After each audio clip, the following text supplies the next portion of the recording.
একটা গান রিসেন্টলি কিছুদিন আগে একটা পাকিস্তানের গান ভীষণভাবে আমাদের মধ্যে এসে গেছিল, ভীষণভাবে আমরা পছন্দ করছিলাম।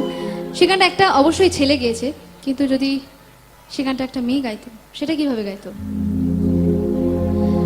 है तमन्ना हमें तुम्हें दुल्हा बनाए, मेरे हाथों पे मेहंदी तेरे नाम की सजाए, तेरी ले बनाए, तेरे सदके उतारे। है तमन्ना हमें तुम्हें अपना बनाए, नहीं मुश्किल बाबा जरा देखो यहाँ, तेरी आँखों में बसता है मेरा जहाँ।